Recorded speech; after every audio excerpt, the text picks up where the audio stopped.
नमस्कार दोस्तों, हमारे चैनल में आपका स्वागत है।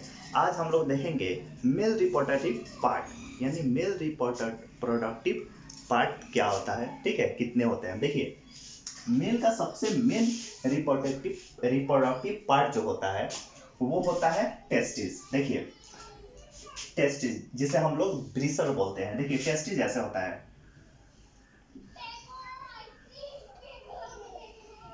यहाँ पे आगे ये पेनिस से क्या होता है, जुड़ा होता है। ये टेस्टिस जो होता है ये पेनिस से जुड़ा होता है, पेनिस के नीचे होता है, जिसे हम लोग ब्रीसर बोलते हैं।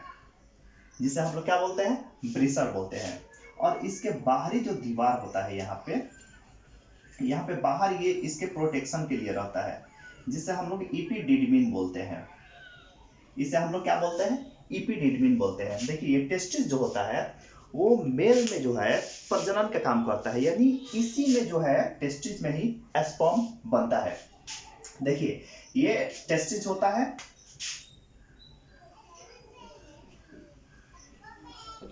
टेस्टिस, और ये जो होता है टेस्टिस, ये जिस नस द्वारा पेनिस से जुड़ा होता है, यानी जिस नस द्वारा पेनिस से जुड़ा होता है उसे हम लोग वेस डिफरेंस बोलते हैं, यानी वेस डिफरेंस बोलते हैं इसे। देखिए, इसे हम लोग बोलते हैं टेस्टिस, यानी ब्रीसर बोलते हैं, और इस नस को हम लोग वेस डिफरेंस बोलते हैं, जो पेनिस से जाकर जुड़ा होता है। इसी नस को अगर काट दिया जाए तो क्या होगा कि मेल द्वारा बच्चे पैदा नहीं हो पाएंगे। नसबंदी में क्या किया जाता है कि इसी नस को काट दिया जाता है, इसी नस को क्या किया जाता है, काट दिया जाता है। उसमें तो स्पर्म तो बनता है, वो लड़की के प्रति अट्रैक्टिव भी होता है, लेकिन क्या होता है कि यहाँ से जो स्पर्म होता है वो पेनिस में नहीं जा पाता है, जिससे कि बच्चे पैदा नहीं हो सकते हैं। अब देखिए, एक होता है इस टेस्टिस जो होता है, इस टेस्टिस में दो हार्मोन स्रावित होते हैं, यानी दो हार्मोन बनते हैं। एक होता है स्पर्म और दूसरा होता है टेस्टोस्टेरोन। देखिए, टेस्टोस्टेरोन क्या होता है, 12 साल के एज के बाद लड़कों में और 13 साल के एज के बाद लड़कियों में ये टेस्टोस्टेरोन जो है वो बनने लगता है। यानी उसमें कुछ लड़कों और लड़कियों में कुछ लक्षण सामने आने लगते हैं, जैसे लड़कों का दाढ़ी मूंछ आना, प्राइवेट पार्ट में बाल आना, ठीक है, लड़की के प्रति अट्रैक्टिव होना। यानी 12 साल के एज के बाद लड़के जो हैं वो इधर उधर घूमने लगते हैं, देखने लगते हैं, लड़कियों की तरफ अट्रैक्टिव होने लगते हैं। तो इसी टेस्टोस्टेरोन हार्मोन के कारण ये 12 साल के एज के बाद क्या होता है कि बनने लगता है। इस टेस्टोस्टेरोन में क्या होता है कि एक स्मेल होता है, वैसे ह्यूमन में तो नहीं होता है, लेकिन जानवरों में, कुछ जानवरों में होता है। जैसे कुत्ते हो गए, कुत्ते को आप लोग देखे होंगे कि कहीं टॉयलेट कर देता है। वो टॉयलेट काहे लिए करता है, वो अपना एरिया घेरता है कि दूसरे कुत्ते इस एरिया में आए तो उसको पता चल जाए कि दूसरे का एरिया है। या ये भी कहीं जाता है तो सूंघते हुए जाता है, क्योंकि सूंघने की क्षमता इन लोगों को बहुत ज्यादा होता है, इसीलिए ये सूंघते हुए जाता है दूसरे की एरिया में, और सूंघ कर पता, इसी टेस्टोस्टेरोन से पता कर लेता है कि ये दूसरे कुत्ते का एरिया है। वैसा ही बाघ होता है, बाघ भी क्या करता है कि जब टॉयलेट करता है तो उसके साथ टेस्टोस्टेरोन निकलता है, जिससे कि दूसरे बाघ उसके एरिया में नहीं आ पाता है। वो सूंघ कर, यानी अपना एक निश्चित सीमा तक बॉर्डर, वहां पे जाकर टॉयलेट कर देता है, पेशाब कर देता है, और वहां पे दूसरे बाघ उधर के उसको सूंघ कर नहीं आते हैं, क्योंकि ये दूसरे बाघ का एरिया है। देखिए, ये टेस्टोस्टेरोन जो होता है इसे हम लोग सेकेंडरी सेक्सुअल कैरेक्टर कहते हैं, यानी इसे सेकेंडरी सेक्सुअल कैरेक्टर कहते हैं, जिससे एक मेल जो होता है उसकी दूसरी पहचान होती है कि वो मेल है। मुख्य पहचान जो है वो है टेस्टिस। अगर टेस्टिस नहीं रहेगा तब तो वो मेल है ही नहीं, उसको हिजड़ा हम लोग बोलेंगे। जैसे जो होते हैं ना गे हिजड़े वगैरह, उनमें ये टेस्टिस जो होता है इसी को काट कर निकाल दिया जाता है, ये टेस्टिस को, जिससे वो ना लड़की के प्रति अट्रैक्टिव होंगे और ना ही उनमें स्पर्म बनेगा। आप लोग देखे होंगे खोसी को, खोसी या बैल को, सब ये जो होते हैं एक एज के बाद उनमें से यही टेस्टिस को, यानी वृषण को काट कर निकाल दिया जाता है, जिससे वो बच्चे पैदा नहीं कर सकते हैं। और उसी में देखिएगा जो बोका होता है उसमें ये टेस्टिस होता है, उनमें क्या होता है कि यही टेस्टोस्टेरोन जो होता है इसमें बनते हैं, उसमें स्मेल होता है, इसीलिए बोका इतना महकता है। फिर से साढ़ को देखिएगा, साढ़ में ये दोनों टेस्टिस होता है और वही बैल जो होता है उसमें ये काट कर निकाल दिया जाता है, जिससे वो बच्चे पैदा नहीं कर सकते हैं। अब देखिए एस्पर्म, एस्पर्म इसी में बनता है, टेस्टिस में ही यानी ब्रीसर में ही एस्पर्म बनता है। ये एस्पर्म जो होता है वो सबसे मेन चीज होता है बच्चे पैदा करने का, क्योंकि एस्पर्म जो होता है वो इसी टेस्टिस में एस्पर्म बनता है यानी शुक्राणु बनता है, और वही शुक्राणु इस नस द्वारा यानी ये वेस डिफरेंस जो है नस, इसके द्वारा क्या होता है कि पेनिस में जाता है, और पेनिस जो है फीमेल का ओवरी जो है वहां तक इसको पहुंचा देता है इस एस्पर्म को। इस एस्पर्म का जीवन काल जो होता है वो 20 मिनट का होता है, 20 मिनट के बाद वो डेथ कर जाते हैं। देखिए एस्पर्म, देखिए एस्पर्म के कीड़े जो होते हैं वो इस आकार के होते हैं। आप लोग देखे होंगे बरसात के दिन में पानी में बेंग मछली को जन्म लेते हुए। बेंग मछली क्या होता है कि उसके मुंह पे थोड़ा हल्का सा मोटा होता है और पीछे पतला पूंछ जैसा होता है। इसी पूंछ के कारण ये आगे भागता है और आगे इसका मुंह क्या होता है, थोड़ा मोटा होता है। देखिए एक बार में एस्पर्म जो बनता है वो 7 ml बनता है। अगर 7 ml से कम बन रहा है तो फिर बच्चे पैदा करने में दिक्कत हो जाता है, यानी कम से कम 7 ml एस्पर्म बनना चाहिए। देखिए वेस डिफरेंस, इसे हम लोग वेस डिफरेंस बोलते हैं। एस्पर्म कितने बनने चाहिए, 7 ml बनने चाहिए। उसके बाद से होता है पेनिस। यही जो वेस डिफरेंस जो है वो क्या करता है कि इस टेस्टिस को पेनिस से जुड़ा होता है, और पेनिस जो होता है, पेनिस का 2 ही काम होता है, एक तो टॉयलेट करने के लिए और दूसरे इस एस्पर्म को फीमेल के ओवरी तक पहुंचाने के लिए।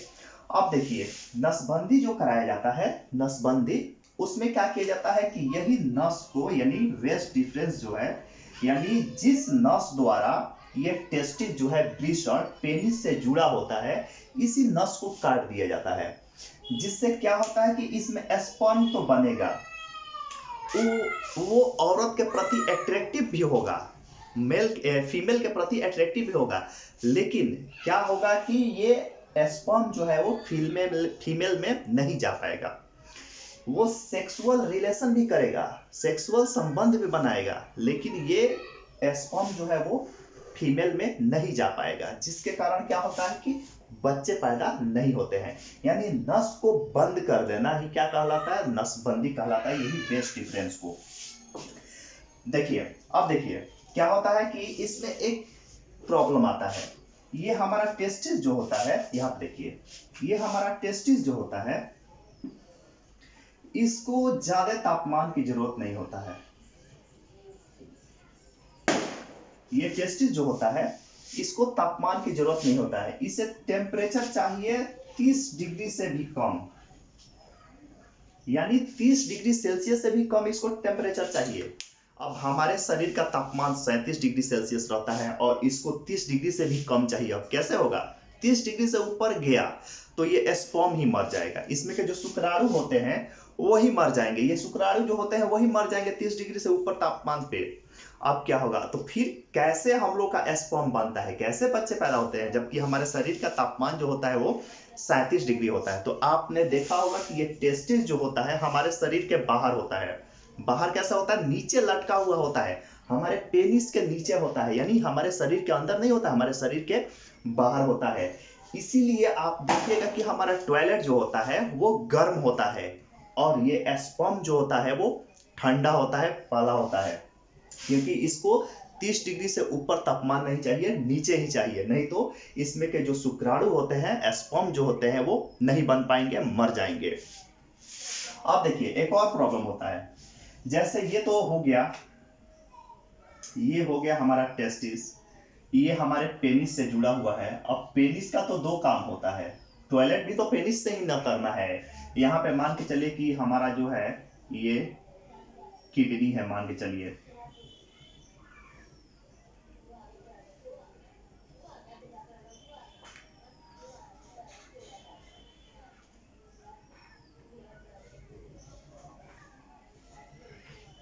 ये मान के चलिए कि हमारा किडनी है, ठीक है, और ये किडनी जो होता है वो टॉयलेट को क्या करता है कि हमारे पेनिस, ये किडनी से एक नस जुड़ा होता है जो हमारे पेनिस से जुड़ा होता है, पेनिस में जुड़ा होता है, और यहाँ पे फिर टेस्टिस जो है इससे जो नस जाता है वेस्ट डिफरेंस, ये भी क्या होता है हमारे पेनिस से ही जुड़ा होता है। यानी पेनिस का दो काम होता है, एक तो पेशाब को बाहर निकालना और दूसरे हमारे स्पर्म को भी बाहर निकालना। अब देखिए, अब यहाँ पे एक प्रॉब्लम आ जाता है। अब भाई दोनों कैसे निकलेगा, दोनों आ रहा है तो दोनों एक साथ निकलेगा तो प्रॉब्लम हो जाएगा। तो देखिए यहाँ पे कुछ होना चाहिए जो इसको रोक कर रखे। अगर टॉयलेट बाहर जा रहा है तो स्पर्म को रोक दे और स्पर्म बाहर जा रहा है तो टॉयलेट को रोक दे। तो यहाँ पे इसको रोकने के लिए होता है प्रोस्टेट ग्लैंड। एक यहाँ पे दरवाजा होता है, वाल होता है, जिसे हम लोग प्रोस्टेट ग्लैंड बोलते हैं। ये जो होता है जब स्पर्म बाहर जाता है तो ये टॉयलेट को रोक देता है, और जो टॉयलेट जब बाहर जाता है तो क्या करता है, स्पर्म को रोक देता है। यानी स्पर्म जो है वो हमारे टेस्टिज में बनता है, जो हमारे शरीर के बाहर रहता है, और ये नस जो पेनिस से जुड़ा होता है इसे हम लोग वेस्ट डिफरेंस बोलते हैं। अब देखिए, किसी किसी में क्या होता है कि एक प्रॉब्लम होता है, किसी किसी में यही प्रोस्टेट ग्लैंड जो होता है वो कमजोर होता है।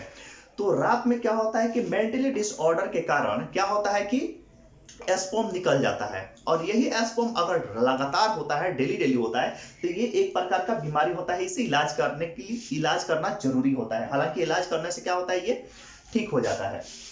अब देखिए, हम इतना तो समझ गए कि ये यहाँ पे क्या होता है, एक वाल होता है और कैसे टॉयलेट और स्पर्म एक साथ नहीं जाते हैं। देखिए, कभी कभी क्या होता है कि ये प्रोस्टेट ग्लैंड जो है वो क्या होता है कि किसी किसी में कमजोर हो जाता है, तो उसमें क्या होता है कि टॉयलेट के साथ साथ स्पर्म भी बाहर निकलने लगता है, और ऐसे लगातार होने से क्या होता है कि आदमी में एक प्रकार की बीमारी हो जाती है। यानी क्योंकि स्पर्म के साथ बहुत ज्यादा एनर्जी लॉस होता है, तो ये लगातार होने से क्या होता है कि बीमारी होता है। देखिए, एक होता है मैस्ट्रोबेशन, यानी ये मेल और फीमेल दोनों में होता है। मैस्ट्रोबेशन जो होता है वो एक ऐसा प्रक्रिया होता है जो बिना सेक्स किए सेक्स की फीलिंग किया जाता है। जैसे इसे हिंदी में हम लोग हस्त मैथुन बोलते हैं, जो बिना सेक्स के सेक्स का फीलिंग किया जाता है, इसे हम लोग मैस्ट्रोबेशन बोलते हैं।